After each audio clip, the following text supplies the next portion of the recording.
Estamos de volta com o Mosaico RS ao vivo, diretamente aqui dos estúdios Masper em Porto Alegre, para todo o Brasil.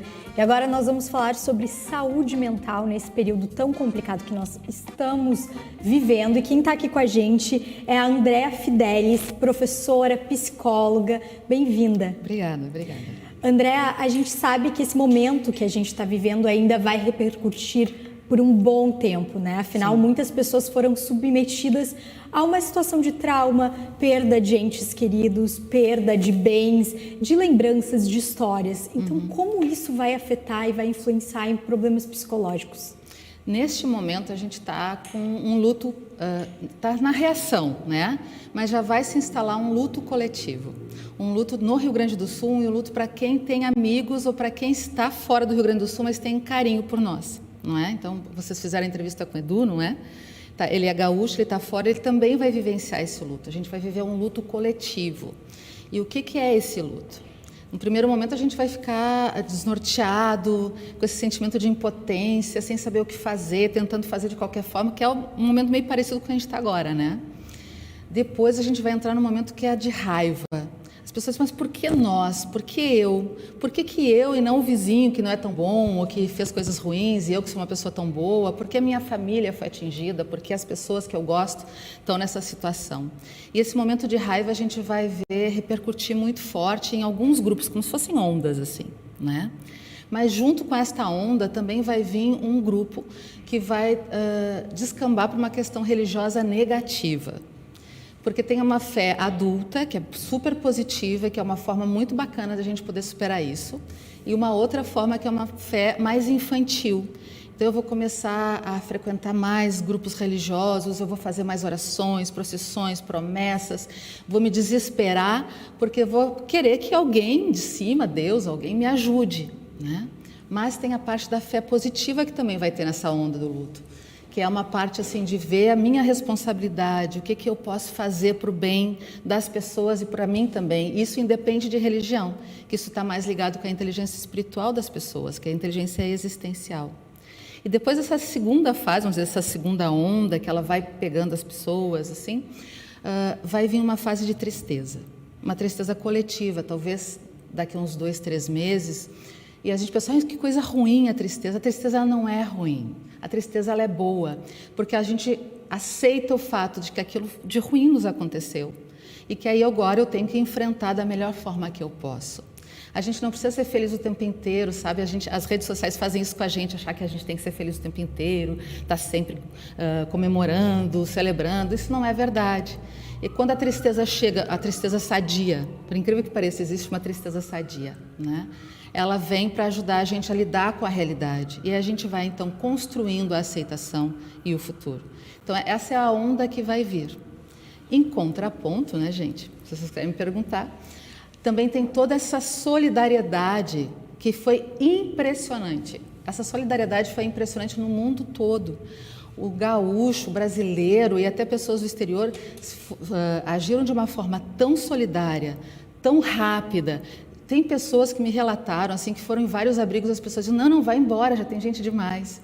No abrigo onde eu participo, a gente chega a ter 3, 4 psicólogos de plantão por turno, inclusive sábado e domingo, né? Todas as pessoas se articularam. Isso tem uma marca importante, porque essa solidariedade, essa compaixão, vai afetar também os gaúchos e vai afetar as pessoas que estão aqui convivendo, porque a compaixão toca o coração. A gente espera o pior das pessoas, só que nessa tragédia o melhor também apareceu. O bem ele é silencioso, o mal faz estardalhaço, né? Então a gente vê essas notícias horrorosas, mas o bem é infinitamente maior e pela primeira vez, eu acho, assim, em forma de mídia, o bem está se destacando. E não é o bem de uma pessoa, do presidente, do dono de uma empresa, de um CEO. É meu, é teu, é das pessoas, é do vizinho que está cuidando do cachorro. Comunidade dos homens, né, do Homo sapiens, essa comunidade tem se destacado. Eu queria te perguntar, vindo de encontro a essa ideia que tu falou, dessas etapas, essas fases que a comunidade, o grupo todo vai passar, se tem alguma dica, alguma forma da gente conseguir, enfim, ter consciência disso e conseguir passar por isso de uma forma um pouco mais tranquila. Eu acho que a palavra seria de uma forma consciente mesmo. Como lidar? Como lidar com isso, não é? A primeira coisa é tentar seguir a tua rotina, dentro do possível. Claro, as pessoas que estão nos abrigos, estão fora dos abrigos, é impossível. Mas ir para a tua rotina, trabalhar, ir para a academia, se alimentar, dormir, se divertir, porque o gaúcho está com culpa. Estamos todos com culpa. Por estar bem. As pessoas que não foram afetadas estão se sentindo culpadas por estarem bem. Só que a gente só consegue ajudar as pessoas se a gente está bem. Então, poder cuidar da gente, continuar cuidando na medida do possível. Então, seguir a nossa rotina. A outra questão é, sim, ajudar. Ajudar faz muito bem. Ajudar faz mais bem para a gente do que para o outro. Né? Porque eu me sinto útil, eu sinto que eu estou colaborando. E não precisa ser grandes coisas, nossa, fazer campanhas enormes. Não, participar das campanhas que já existem, ajudar o vizinho do lado, o animal do lado que tu encontrou na rua, conversar com as pessoas da tua família, semear o bem, semear notícias positivas. Isso é uma forma também muito bacana da gente poder ficar bem. Aceitar e acolher a nossa tristeza. E a do colega, dos vizinhos, da família.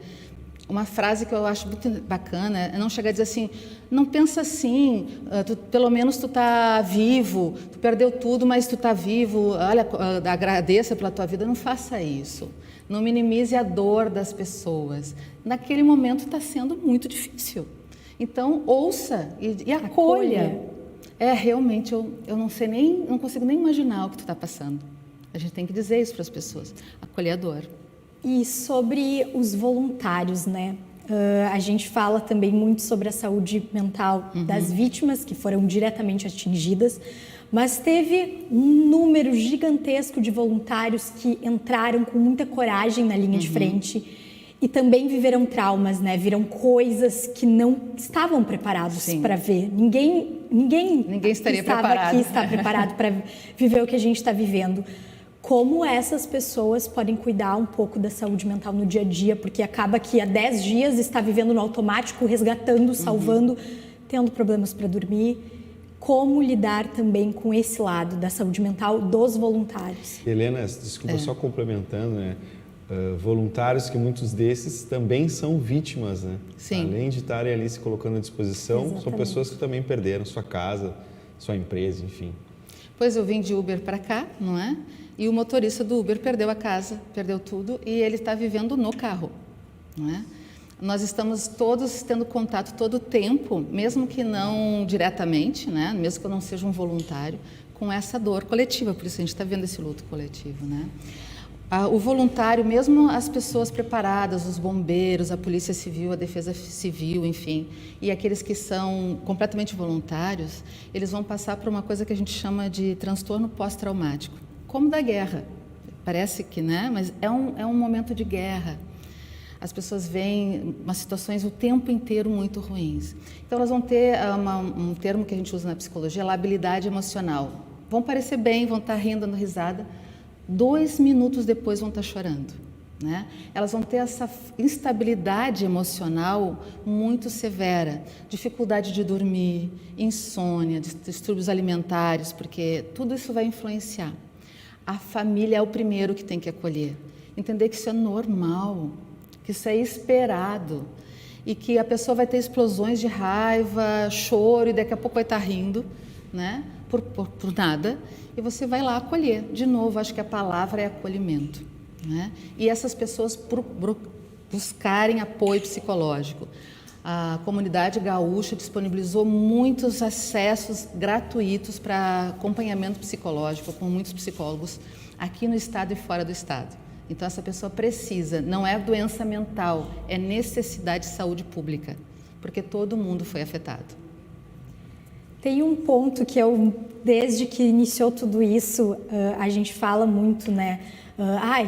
A gente ouve muito também, está vivo, foi só bens materiais, mas a gente conversando aqui, né? Os bens materiais são histórias, são lembranças, às vezes é aquela foto valiosa de entes queridos que não estão mais aqui. O que dizer para as pessoas que passaram por isso? Como acolher Sim. Como encarar essa realidade? Porque é difícil, não tem como reconstruir, às vezes, uma foto que se foi com a chuva. Uma história, né? A história da tua vida, né? As pessoas também começaram a falar, as pessoas não querem abandonar suas casas, que absurdo. É a luta diária de anos, né? Não é a vida. Tem pessoas que deram a vida para comprar aquela casa, para mobiliar aquela casa. Foi naquela casa que nasceu o filho. A memória afetiva é o Natal, em família, que se viveu naquela casa, naquele espaço. E aí abrir mão disso é abrir mão da própria vida. É como se a minha vida não tivesse mais sentido. Eu fiquei 10, 20, 30, 40 anos para ter isto. E aí se foi em um dia, não é? Não se precisa dizer nada, gente. A gente só precisa ouvir. É ouvir com atenção, é dar um abraço. Não precisa dizer vai passar, que é isso, você está vivo, seja grato, reze a Deus, nada. Não precisa dizer nada. Abrace, acolha, porque está doendo. E se dói, precisa ser sentido. A gente não precisa ter medo de sofrer. Sabe, de novo, vamos desmanchar essa história, ai, sofrer horrível. Não, está doendo. A gente sabe que vai passar.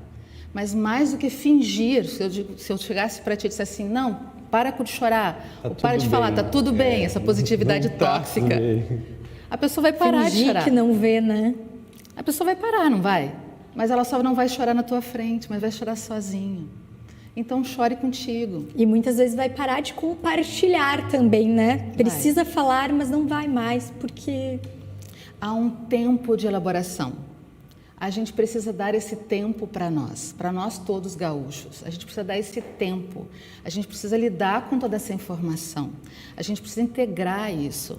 Então faz parte ficar triste. Aliás, é normal a gente estar triste. Não todo o tempo, né? Mas é normal a gente ficar triste, chateado. É normal a gente chorar. É normal a gente perder a paciência. Vai passar, mas a gente precisa elaborar isso. Tempo, agora puxando também um pouco a brasa para o nosso assado aqui, que a gente trabalha principalmente com cultura, com entretenimento. E existe, enfim, como a gente já tinha falado, essa culpa das pessoas quererem se divertir, os artistas também sem ânimo para poder voltar às suas atividades. Do ponto de vista psicológico, essa primeira parte desse luto, quanto tempo tu acredita, ou quanto tempo seria saudável para que a gente conseguisse voltar a movimentar o setor da cultura, da arte? A cultura não pode parar nunca. A cultura não pode parar nunca. A cultura é a nossa emoção. É errado a gente dizer que a emoção está separada de todo o resto da vida. A gente tem 3 degraus, que é a razão, a emoção e a espiritualidade. Não tem a ver com religião, é espiritualidade mesmo, né? Então, a razão é o primeiro passo. A emoção é o segundo passo e é mais abrangente, mais importante. A gente às vezes nem consegue chegar no terceiro, né? Que é a espiritualidade como um todo. A cultura está dentro dessa emoção.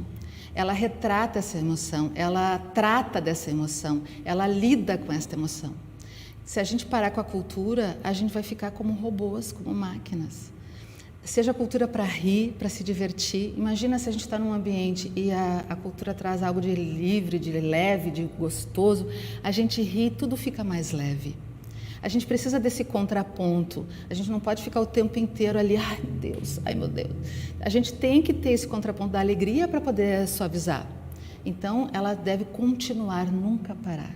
Falar do que ela quiser, da alegria, da tristeza, da coisa completamente mágica, da coisa muito real, não importa. Nesse mix, a gente vai lidando com isso, né? E o tempo é muito particular.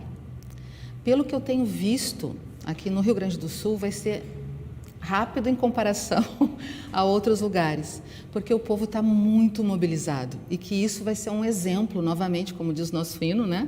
Sendo um pouco bairrista, um exemplo para outras comunidades, porque nunca se viu uma reação assim. Outras tragédias, como as catástrofes no Japão, nos Estados Unidos, ou mesmo aqui no Brasil.